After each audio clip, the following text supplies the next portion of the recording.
about breathing today. This is part 1 of 7 series of our Simple 7.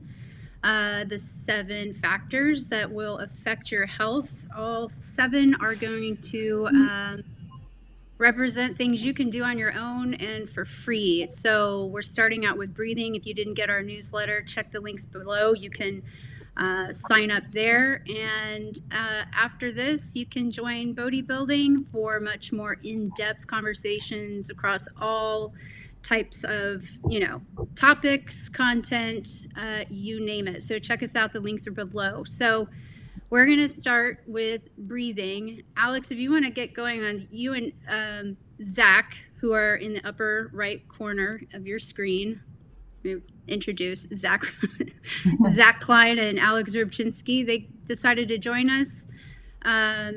Zach is a Czech practitioner, a neurosomatic therapist. He knows a lot about tissue manipulation, and lots of the clients he works with have severe breathing problems and dysfunctional patterns. Alex is going to join us as well. He's also a master Czech practitioner and NST therapist who has sort of gone into a niche of, the dental, the mouth breathing, the airway, jaw, all of that, and how that directly affects our breathing and how much oxygen and air we're getting in. And so I'll show you just very quickly here. So Alex is going to talk a lot about that. It can be a lot of scientific, mechanical information, but we'll try and keep it as simple as possible. Just very important things to know. But if you guys could kind of start with what the Czech totem pole is and why breathing is up at the top. Breathing up at the top is the most important because without breathing, you really can't do anything. You can't be alive without breathing. And so above the Czech totem pole, you're going to see the bird, which is your soul, the sun, which is the yang energy, the moon, which is the yin energy, and then the black, which is the unconscious, the things that we don't think about all the time. That's our spirit, where we hang out in spirit and the things that happen, all the lessons we learn. But the breathing is the first material thing that we do. Every time we inhale, it's a choice to continue to live again. And because exhaling is a passive system, like all you have to do is relax and your body will exhale naturally. But when you inhale, that is an active participation. You have to inhale actively. So breathing is responsible for every single mechanism in your body. It's responsible for detoxification all the way through proper core integration, through your parasympathetic nervous system, your sympathetic nervous system. It regulates everything, all the biochemical interactions. So it's the most important one. The jaw, which is the mastication and what how you chew and how you eat. Whenever you are putting food in your mouth, water in your mouth, it's a physiological need, and it comes second to the breathing, because if without breathing you can't live more than a couple minutes, and without eating you can't live more than a couple weeks, and sometimes longer. And so it becomes second to breathing, because you could still live for a decent amount of time without eating or drinking water, but you can't live more than a couple minutes without inhaling and then exhaling. So a lot of people will I guess downplay how much breathing it is and focus on the very bottom, which is the slave joints, trying to make their slave joints stronger. So we focus a lot on, then you have the eyes, which is a physiological response. Like if we were in nature now, you have a guide dog, you have a stick, you could live in our society without being able to see. But in nature, you'd be more susceptible to getting eaten. So you don't really you can't look around, you can't see where danger is. And your eyes are physiologically programmed to keep them level with the horizon. So these are survival mechanisms that have to be in place. So if your teeth are misaligned and you can't chew and masticate food properly, and when it goes down, you can start developing fungal infections and digestive issues because you're trying to eat whole foods and your body can't digest and absorb them. So it decreases your survival ability. Inability to breathe properly is going to decrease your survivability. which increases your stress hormones and responses to make your brain go, hey, we're not functioning the best. There's danger around. We need to improve our situation. Um, Well, Hopefully that can was I a good ask enough. you? So let's like in sum. So like if we're taking 26,000 breaths per day, and let's say we need the brain can't go more than 2 or 3 minutes without oxygen before it's compromised. And if it's like from the time we wake up to the time we go to sleep, there's 960 minutes, like approximately. And we're only getting in half breath. We're like chest breathing, so we're not fully breathing. We're depriving the brain of, anywhere between 250 to 500 minutes of oxygen, which is 100 to 175 times the amount before our brains begin to become compromised. I have two questions. So if that is chronically triggering the alarm reflex or sympathetic response in the body, how is it that we're not noticing that, and why breathing isn't the first step that physicians or providers or anybody looks at, of like, are you breathing? Because it's like, you go to the doctor and they put the stethoscope and they're like, inhale, take a deep breath. Everybody's with their chest. I mean, isn't that the moment where they're like, they should be able to note, that's not a breath, you're just making noise with your lungs. And then the second part of that is, so how is the airway important in the jaw? Okay, go. So Those two parts. So doctors are looking at your lung expansion to see if there's any arrhythmical contractions, if they're not filling up properly, if there's fluid, if there's gurgling. They're looking for those kind of things. Um, you're right. You could take a belly breath and still inflate the lungs and see if that's still an issue. They're not trained in that kind of mechanism, because if the patient's alive and they're coming in for a certain thing, they're addressing that thing. And so they're not looking at the whole person of how they can make that person better. To answer your second question, second part of that question is, when you're breathing, still the first part, people adapt to their circumstances. So if someone lives at a chronic pain of 5 and it's been going on for years, they've adapted. And most people don't even know that they can be better, that they've sort of like, I'll live with it. Like I'm sure you've seen you've seen some of our deer walking around and they have a big gash in their side. They're not probably going to a raccoon to treat that injury. They're like, I'll deal with it. It'll heal. I'll move on. I'll have to change my gait and live my life. Most people use caffeine. They use other stimulants. Coffees, teas. They use ashwagandhas, nootropics, anything to kind of increase their level of cognition to make them feel they have an edge. But they're still operating at a, 60% capacity, 40% capacity. But when they go to 42, they feel better than they felt at 40. And so they learn to live around their pain. And so once you live in that long enough, you're like, oh, that's my life, and that seems like your new set standard until you get better. Like when you take someone off of gluten, for example, and then 2 months later they eat gluten, they go, I didn't even know this hurt my body this much. And so it creates a new level of awareness in that person once they achieve higher states. Then when they go back down, they're like, wow, I feel terrible. Oh, this is how I felt all this time. And so how the breath impacts that and the jaw impacts that is, whenever you're breathing through your belly, which is 66% of your oxygen, you're not only breathing uh, more volume of oxygen through your abdominal cavity, but you're also creating more volume of oxygen.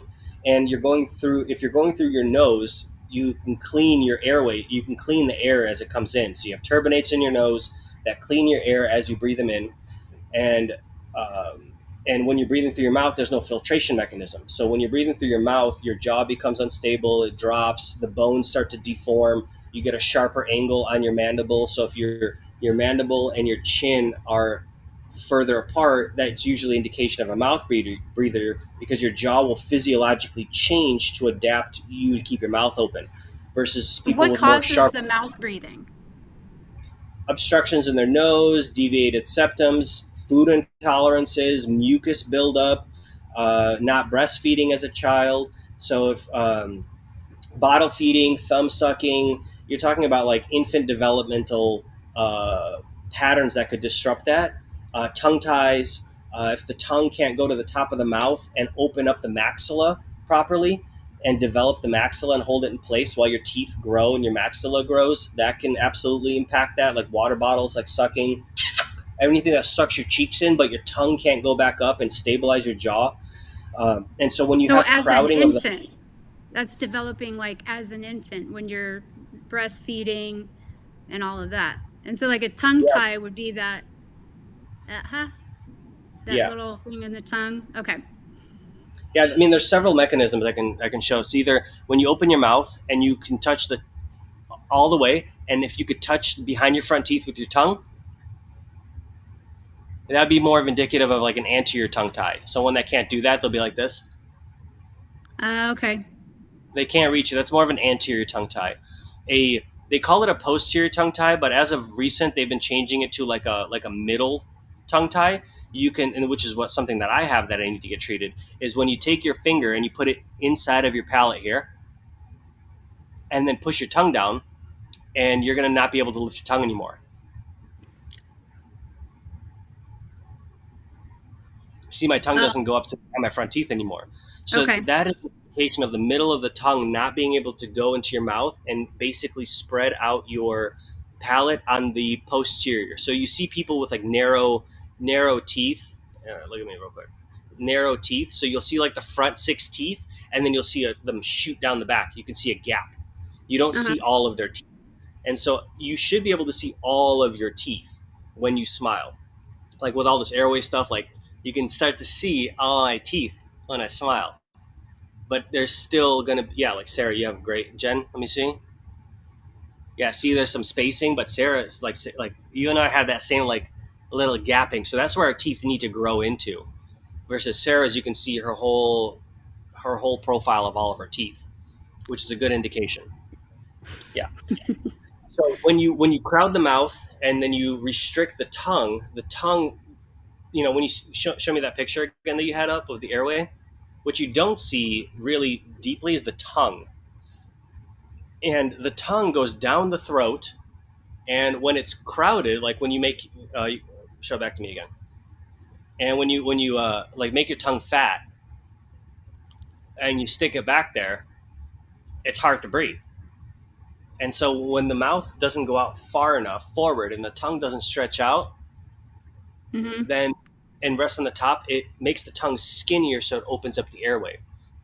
And so most people like need between 400 to 500 uh, units. I can't remember what units they use, but you need that much volume in your airway to create the proper breath to come in. And most people are sitting at between 50 and 100. So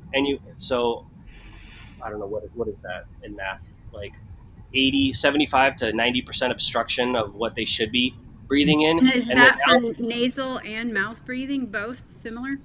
That airway? so the airway could be still from the mouth. So Mm-hmm. so if they're in proper posture and then they breathe through their mouth, there's still an obstruction. It's the nasal passage is there's three nasal cavities. One goes up and down, one goes across and down, and one goes back and down. And so you could breathe through three different holes in your face, I guess. Well, two, but like there's three, two up Mm-hmm. here and one up here. And so when you're talking about the pure airway, it's like restricting the tube. It's like I always say, get like a toilet paper holder, like a toilet paper that's all used up, like a roll. Put it in your mouth and breathe in through your mouth. That's like a normal airway. And then take a straw, which is about a 90% reduction, 80% reduction in comparison to the paper towel or the toilet paper roll, and then breathe through that. Now breathe through that for 30, 40, 50 years, 60 years.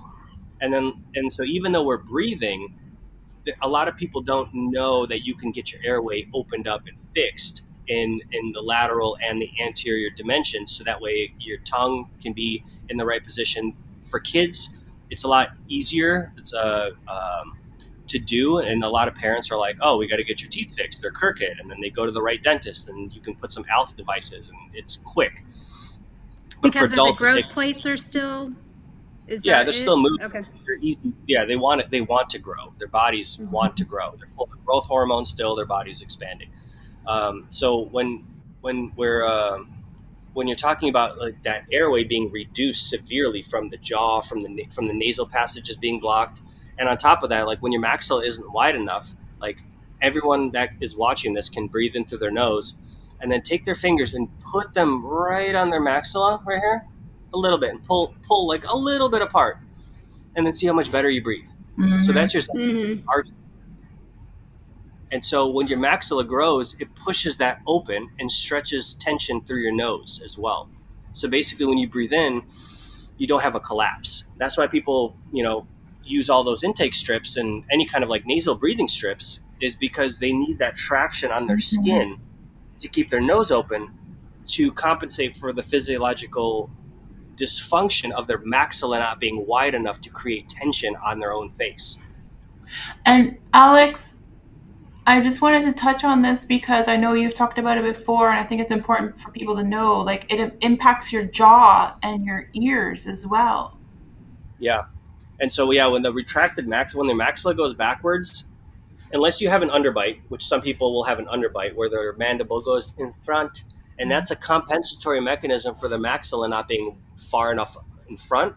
So what happens is naturally people want to go, that's I don't like that, so they put it behind their front teeth, and then their mandibles, or it's reversed, pardon me, their mandible doesn't sit in the temporomandibular joint there. It goes back into your auditory canal, and most people that when they open and close their jaw can feel their mandibles hitting their fingers. And that means your jaw is inside of your ear, which is going to disrupt balance, coordination, your ability to like catch yourself on ice and slipping, especially if you're talking about like elderly people, but also not. But that's why people, when they put mouth guards in and it takes the jaw out of your ear, their coordination improves, their performance improves, everything begins to improve. But they may not cognitively know why it's doing that. But it has to do with the airway and the jaw and the teeth aligning together, because your body wants to protect your teeth at all costs. Like for an example, I don't recommend doing this, but like if anyone that works out, go put like a popcorn kernel only on one side of your teeth and go train with a popcorn kernel. It's going to mess all your lifts up. Your grip strength's going to go down, and because your body goes, hey, there's a foreign thing in my teeth and it's keeping my teeth from being symmetrical and together, and it's going to compensate all of your power to make sure that you don't crush your teeth.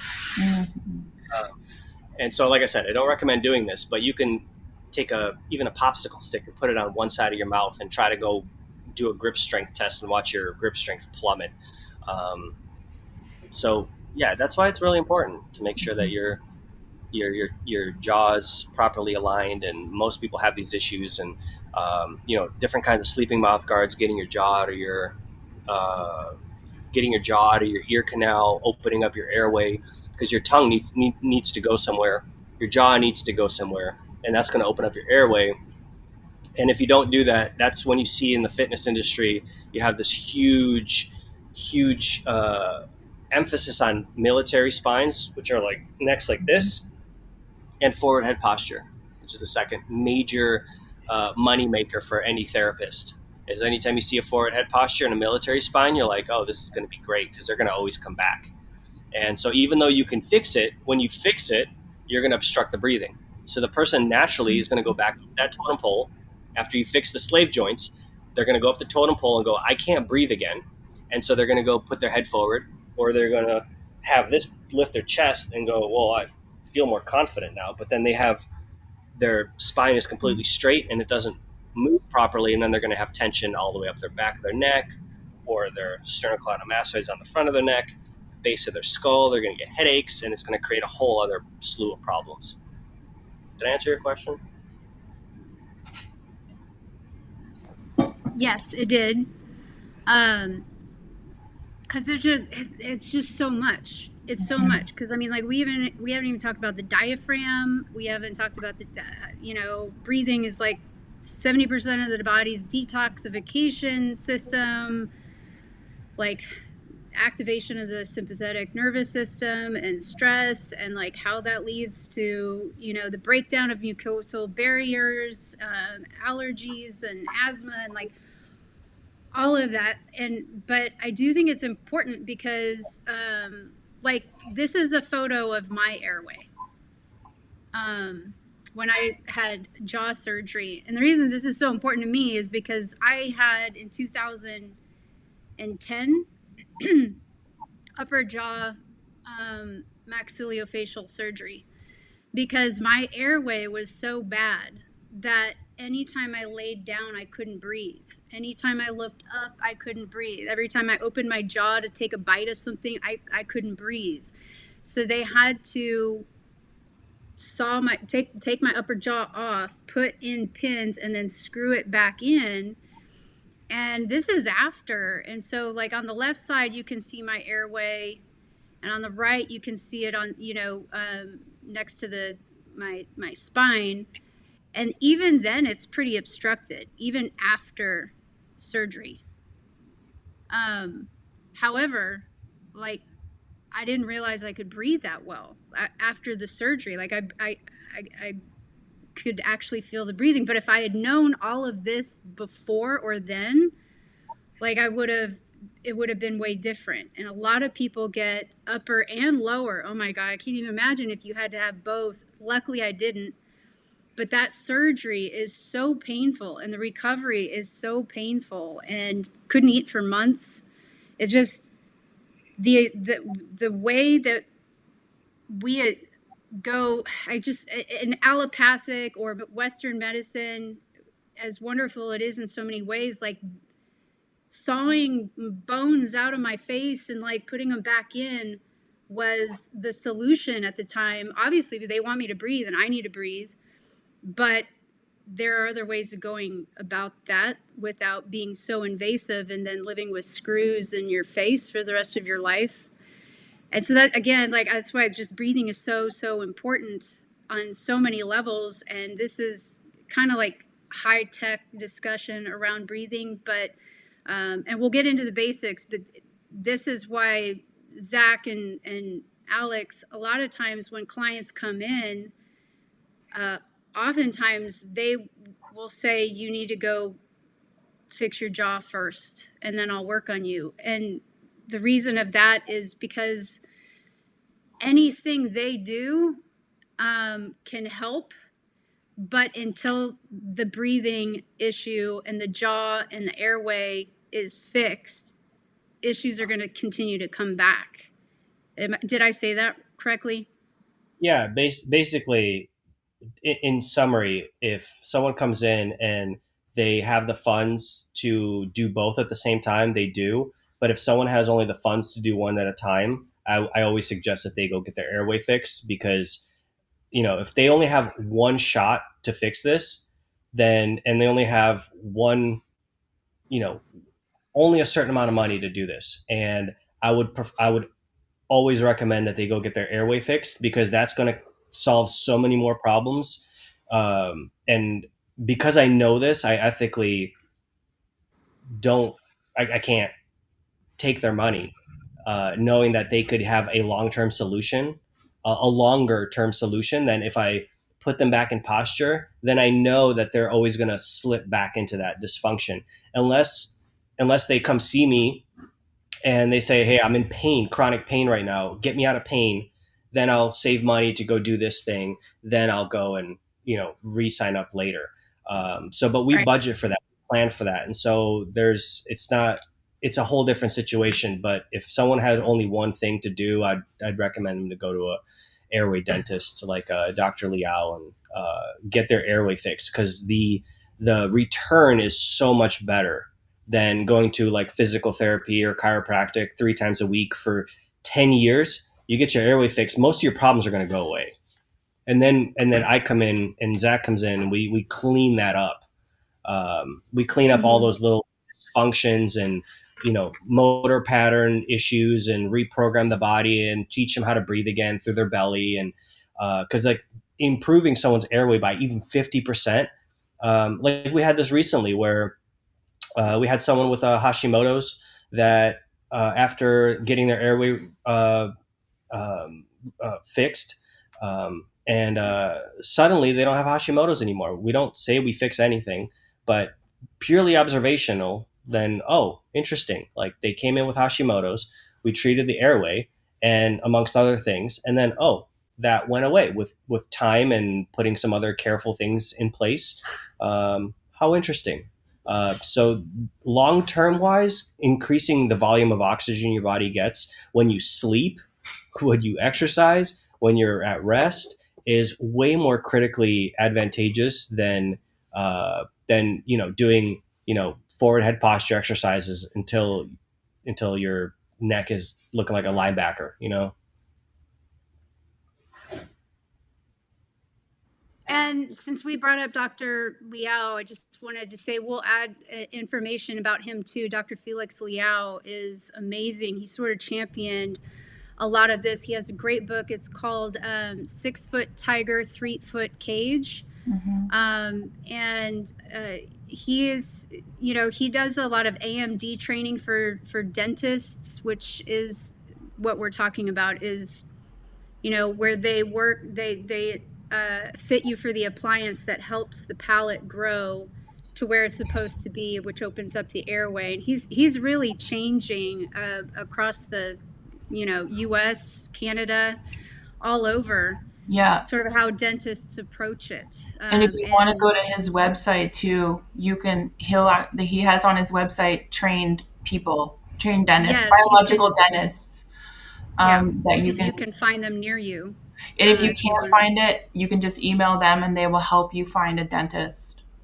Yeah, and so we'll link it below, but the website's drfelixliao.com. It's DrFelixliao.com. It's a lot. We'll link it below. But he's amazing, and the book is amazing. 6 Foot Tiger, 3 Foot Cage, and Alex has worked with him, and Alex comes and does a lot of training with the dentists to sort of talk about the supplementing too. So now we fixed the jaw, we fixed the airway, and helping dentists understand how the rest of the body, the rest of the totem pole, so to speak, is starting to correct itself, but needs to be connected and interwoven through dentistry and dentistry practices. Obviously you just can't stop at the jaw. So it's important. Again, I know we spent a good amount of time on this part, but this is something most people don't think about when they think about breathing. They think about prana breath, fire breathing, breath workshops, breath work healing, diaphragmatic breathing, things like that. Sometimes, those who are aware of it or versed in it well enough will talk about correcting your posture, correcting your breathing, and how to do that and how to create those new patterns. And there's an awareness of, how much your breathing can affect your cognition, your digestion, your mood, your sleep quality, your posture, your energy, all of that. But very few people talk about this part where, your mouth and your face, yes, these are the holes from which we breathe, we inhale and exhale, but we don't often think about, like, what's the shape, what's the size, how are you breathing, what are the mechanisms, what's the size of the airway in which you are breathing.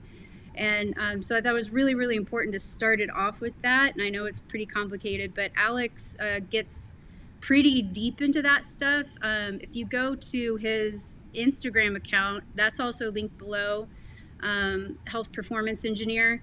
He has some really good videos, that have gone viral, talking about the airway and the jaws. So if you want to learn more about that, you can check him out. Those reels are really, really popular, very short, very simple, very informative. And again, join BodhiBuilding. Mm-hmm. If you have any questions, he can go real deep on a lot of these things, and really tailor it to you and you personally, or your clients personally, to understand all of these mechanisms and how they work. Because again, the airway is important, but if we're not fully breathing, like all 95% of our organs are in the torso, and if we're only taking short or half breaths, then we're not servicing the organs.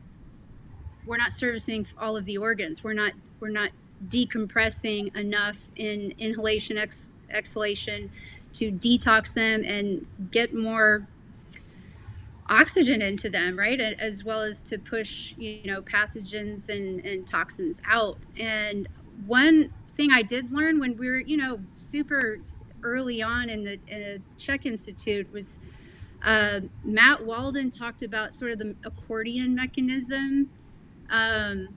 Zach, do you still believe that's sort of do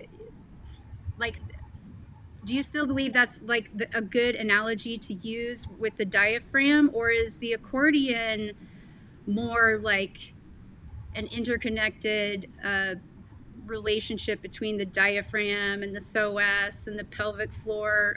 How would you explain that? Well, it's a pretty good analogy in that when you breathe and your diaphragm expands, it pushes your organs down. So your breathing is basically just an enormous pump. So if you have any lack of breathing and you're not breathing fully, you're not going to pump the organs. So think about it. Think about all of your abdominal organs as being in a canister, and when you inhale, you push that canister in, kind of like an accordion, and when you exhale, everything relaxes and opens back up again. So if there's any dysfunction in breathing mechanisms, it's going to affect that pump. And yeah, and all the like muscles in your pelvic floor, muscles in your low back, your diaphragm, they're all linked together. They all work to kind of create that canister that your organs sit in. So yeah, it's a fairly accurate analogy or metaphor. Yeah, it's when they talk about when we talk about breathing airway, what if you want to look into more about that, if you want to Google it, chat GPT it, orthodontics, dentists, a lot of the research and science out there, they call it breathing resistance, which I found interesting. I was looking up a lot of studies on this, and they just call it breathing resistance. And it's really it's the body's airway and how much the body can take in just physiologically, anatomically, based upon your size, shape, position, posture. But the resistance part of it is when every time breathing is restricted or paused, we are dislocating ourselves from the rhythm of intercellular breathing. And so when we think about breathing, it's the thoracic and the abdominal cavity. Would either of you say that the pelvic cavity is a big part of the breathing? Yeah, for sure. Yeah. Okay, so what are the muscles that are involved in that? Well, like if you're breathing properly, every joint in your body should be pumping, all the way down to your toes. The bones in your skull should move. It's very slight movements, but if you're taking really deep breaths, every joint in your body gets pumped to some degree. So ideally, when you breathe, it's mostly going to be your diaphragm. You're going to be using the muscles of your low back, the multifidus, to help kind of keep your spine in the right place. Your pelvic floor is going to expand and contract. But you don't want to use your neck muscles nearly as much, but every muscle is involved in some way when you breathe. But primarily, it's mostly those first ones I mentioned: the diaphragm, pelvic floor, multifidus. Those things are the primary ones involved. So if somebody has like tight pelvic muscles, is that going to affect how they breathe? Definitely. I mean, yeah, like clench your anus, like you're trying to, you're holding on to go into the bathroom. You ate some really bad food and it's coming out of you. Hold your anus in and then try to take a deep belly breath. It's like, it's nothing. Yeah, you can't even expand your belly. Yeah, and then when you relax it a little bit, not like prolapse it, but like you relax it. You kind of relax it and then take a deep breath in from your belly again. So everybody's butts are clenched. Yeah. You can feel your sits bones widen. Yeah. Yeah. The one that worked for me, and I guess because I'm a woman, and so this is particular to women, was in training one time. I believe it was Paul Chek.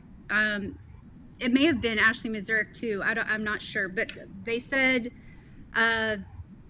if you're a woman, you know the muscle that you clench when you're peeing,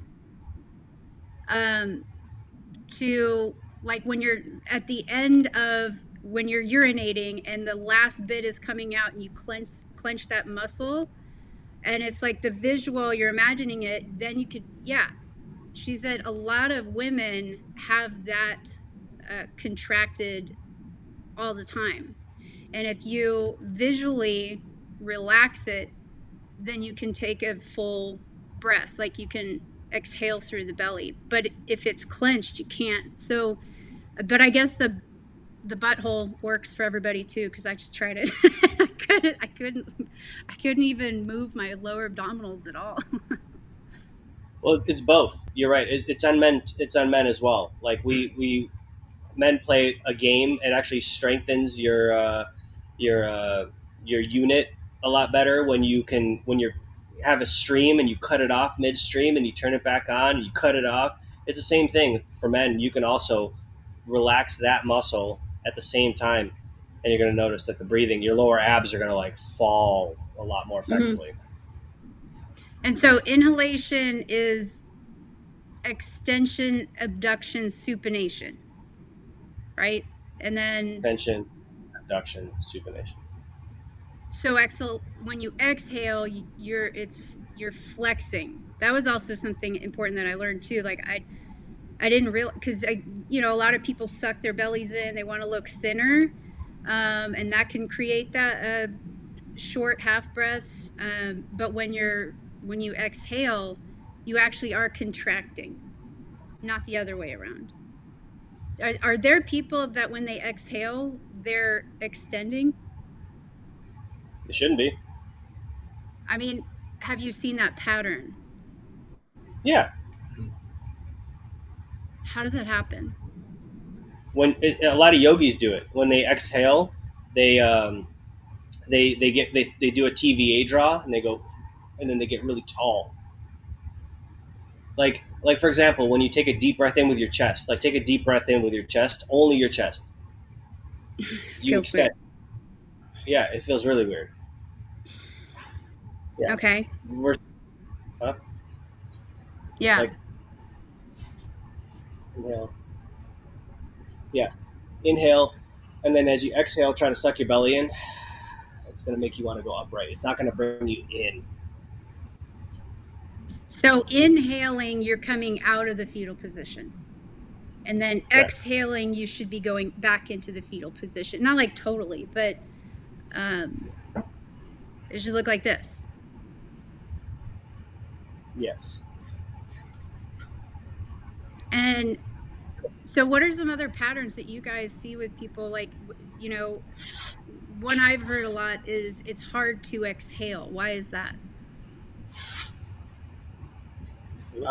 Yeah, so that could be a number of different things. A lot of times when the rib cage comes down and forward, you're kind of already at an in range of motion. And so people get so adapted to being in this range of motion that when they go to exhale, they can't get past that range of motion. So when you want to exhale, you're kind of going into flexion. But if you're already flexed all the time, and then you're inhaling through your chest and you try to exhale all the way out, you're just hitting the same wall that you're already at. And so you're not fully able to empty the air from your lungs. And you can get that feeling of like, I can't breathe all the way out. And that's not even considering, what Alex was talking about before with the airway, where if you have a very small airway and you put your head in a certain position to exhale, you might not physically be able to get all the air out efficiently. So you might end up basically kind of having this like system where you're just building up extra carbon dioxide in your lungs, so it constantly feels like you're just not getting enough air. Oh, okay.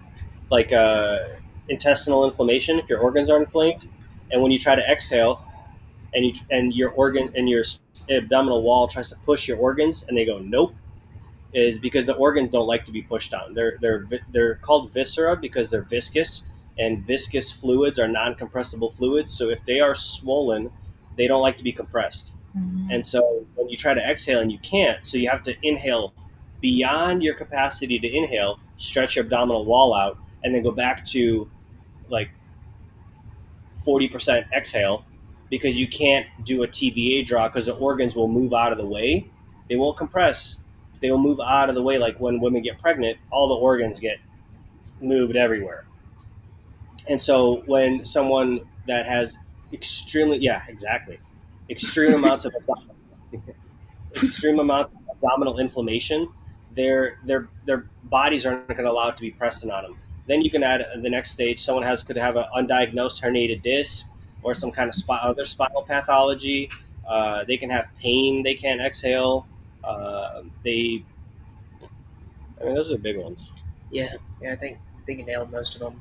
So it's always a kind of a it depends sort of deal, but there's so many different factors that could be causing that, and the same with inhaling too. Yeah. So we're gonna wrap this up. But again, if you have more questions, because as they just said, like it all depends. Everybody is so different. The patterns we develop are based solely on each of us individually in unique ways.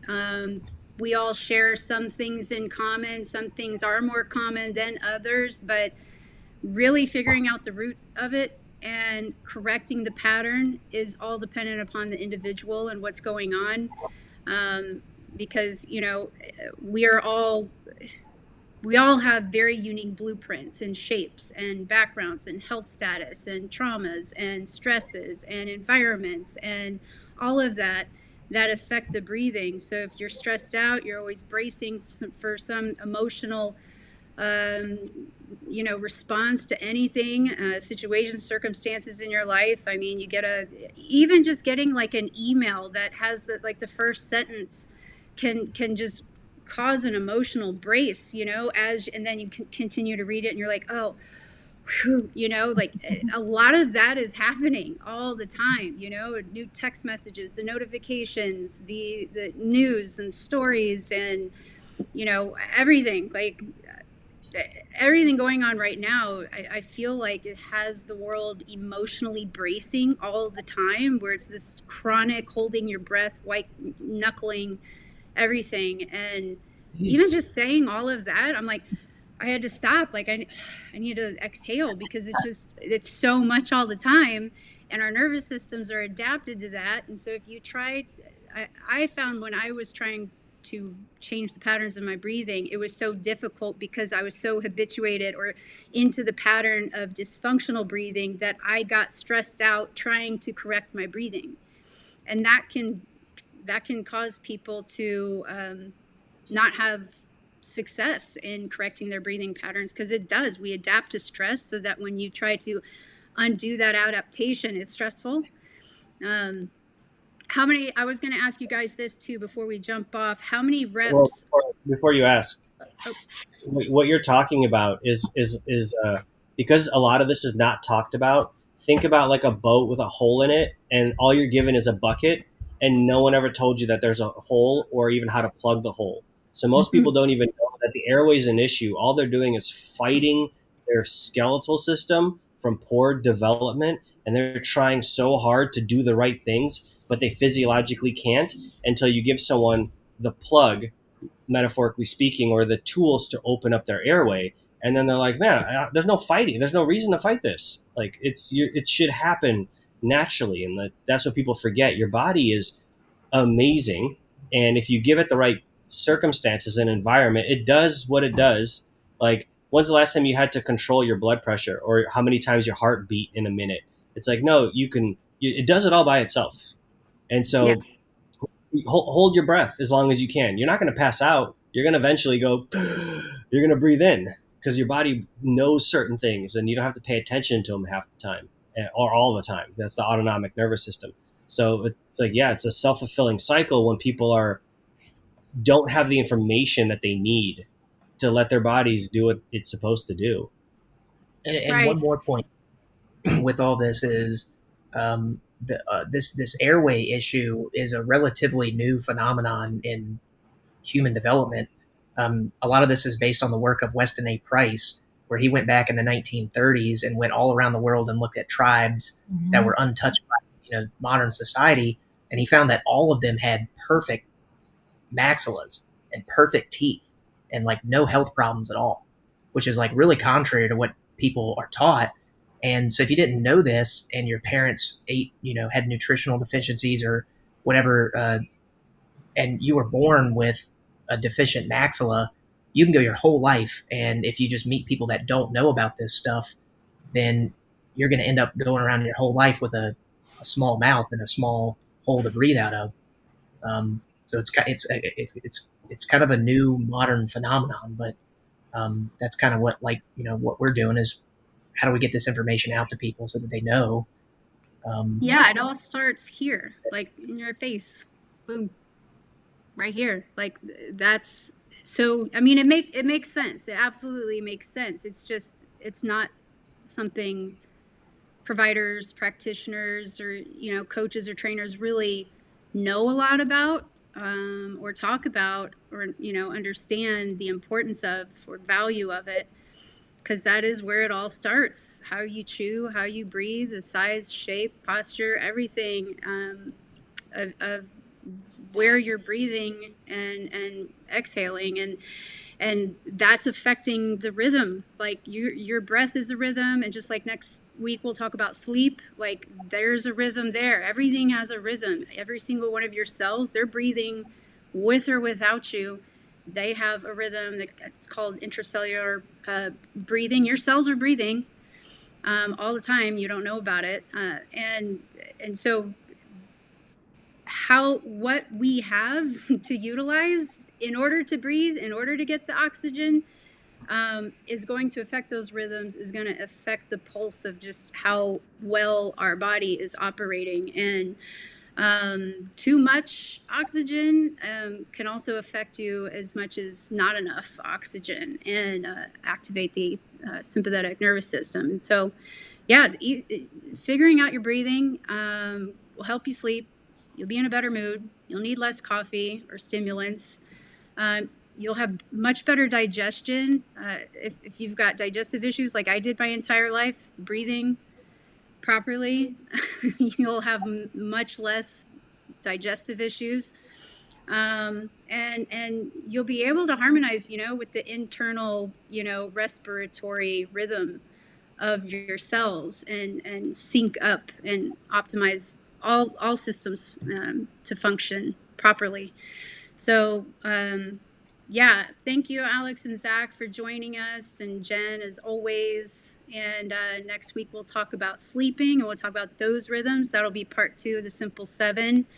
And sign up for the newsletter if you want to know more about what that is. And BodhiBuilding, if you go and join BodhiBuilding, you get the free PDF download, which is 40-something pages of just free information, how to get your, health instantaneously back on track and optimized. So thank you. There's a lot we still didn't cover, but we always cover it all at BodhiBuilding. So join us over there, and we'll see you soon.